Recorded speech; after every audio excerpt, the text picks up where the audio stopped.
Wonderful words. And finally, the moment you've all been waiting for. Well, except for those of you who can't wait to get your hands on a painting back here. You've heard a lot about Dr. Sherwood tonight. Probably learned a thing or two about him that you perhaps didn't know. His biography is in the program on your table, so I won't repeat what is printed there. Besides, those are just facts, and they don't reveal the wonderful person nearly as well as the words of family and friends such as you've heard this evening.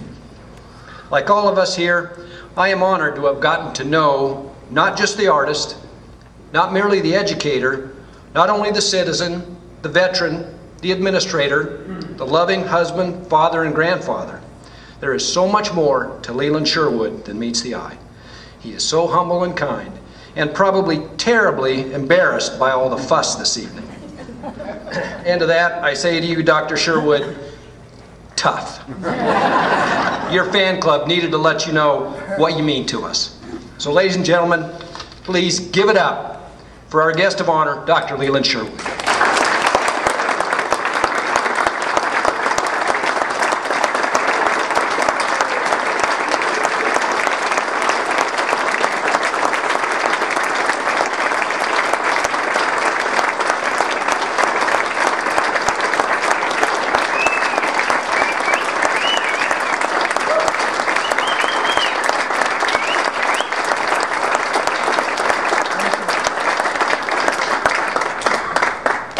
Like Christmas in April.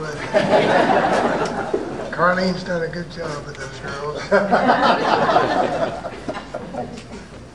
I do appreciate this very much. All of you have been very kind to me, and I'm still enjoying my time here in Peru. This evening is a very special time for me.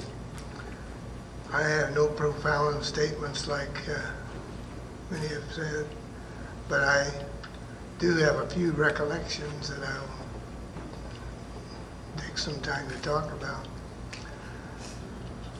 59 years ago, that's quite a while, isn't it? That was before Casey's. Back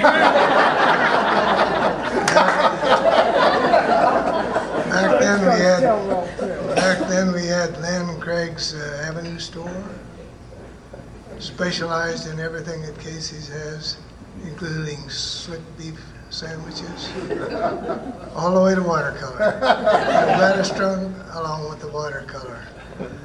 I started to school that fall, and I think I signed up for watercolor. And you know, I'm signed up for that same course again this semester.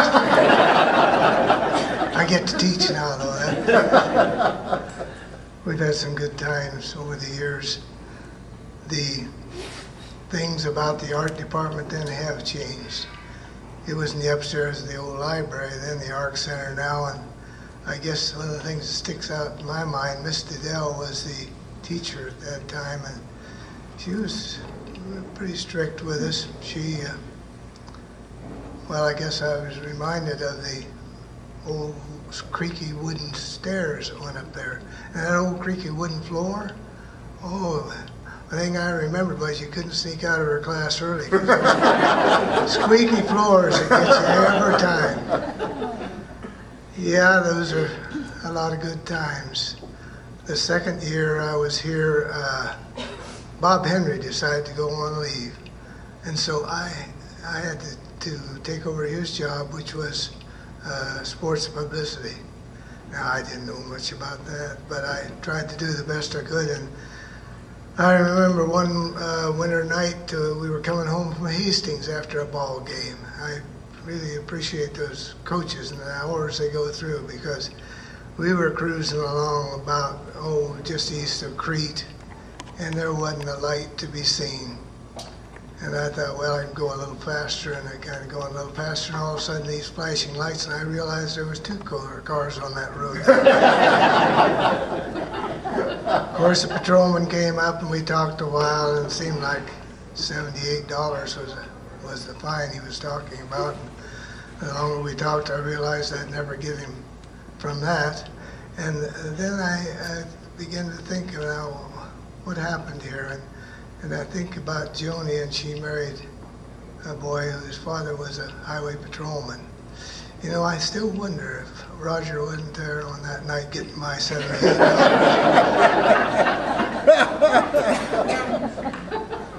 Tom Palmerton, he's back here tonight, and everyone thinks of his paintings and things.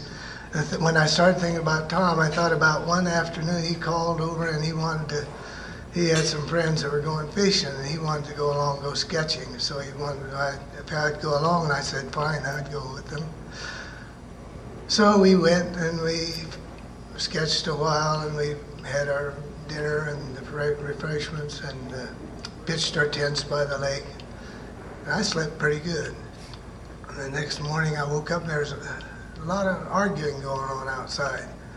It seemed like they were trying to find out whether Tom snored louder than me or I snored louder than him. But no one had got any sleep. I come to that conclusion. I talked about many people. Jerry Joy is one that I often think of when I think of influences on me, particularly out of the classroom. Jerry and I have had lots of good times over the years, and I do appreciate his support. But you know, he can't paint worth a darn. I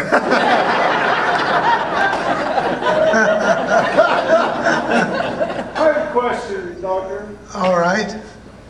Jerry Joy, would you stand up? He calls you Shorty.